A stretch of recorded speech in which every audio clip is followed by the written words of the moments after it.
Hello, my name is Erin Lassman, and this is my Educational Thinker presentation for EDUC 504 at Liberty University. My educational thinker is Rudolf Steiner. He was born in 1861 and passed in 1925. I chose Rudolf Steiner because I have always been very interested in alternative types of learning other than a traditional classroom setting. Growing up, I went to a Montessori school, and I have heard quite a bit about Waldorf schools and their education and their philosophy and ideals. And so I wanted to research the man that kind of started that education program, learn a little bit about his educational ideas and impacts. And so this is a little bit about Rudolf Steiner.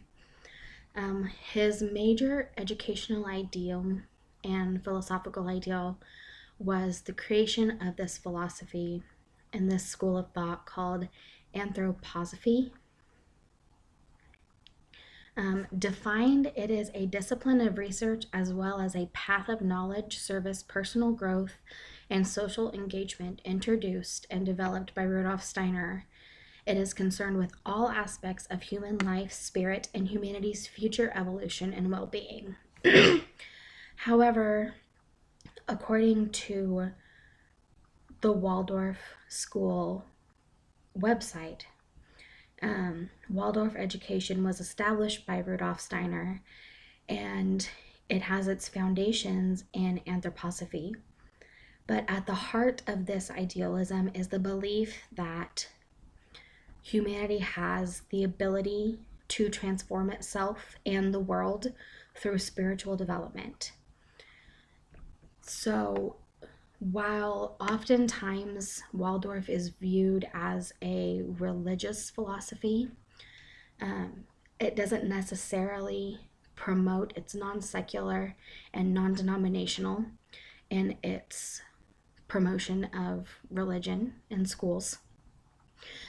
It more is just the idea of a human spirit and what that person is capable through their own spirit that makes Waldorf education so different. His ideals were some of the following.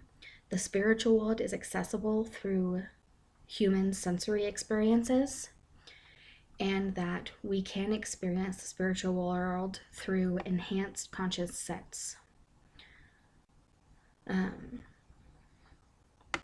One of the quotes I found most inspiring by Rudolf Steiner is, "Our highest endeavor must be to develop free human beings who are able of themselves to impart purpose and direction into their lives.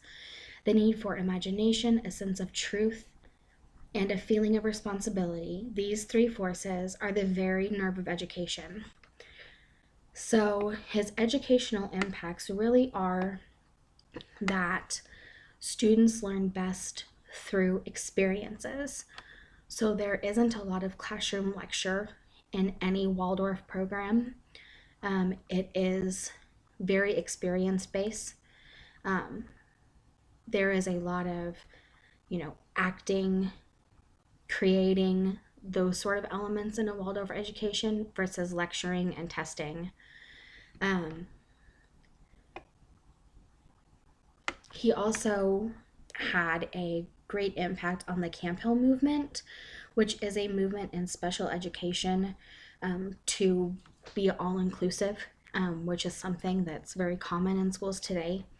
However, his philosophy that an individual's experiences determine their education and their knowledge is very important to the movement of special education and the Camp Hill movement specifically. Some critique the Waldorf education by saying that, yes, experiences are great, but sometimes certain subjects need to be lectured. And Waldorf schools, especially today, have found that by including technology and things like that, they can create experiences in subjects like math and writing that typically would not be experience friendly. Others say that Waldorf schools more are just kind of a playtime than an education setting. And that's one of the biggest critiques, is that parents want their students more in a traditional classroom than running around and playing, because they don't view that as learning as much as free time. So those are two of the major critiques of the Waldorf system. But overall, the Waldorf system has quite a lot of support. It's not as well known as other systems such as Montessori, but there are over 1,000 Waldorf schools, and it is, I believe, on their website states they're located in over 64 countries. So for that reason, Rudolf Steiner and his educational impact really have had kind of a great impact and have given a lot of value to schools, and the Waldorf education is just another alternative way for students to learn.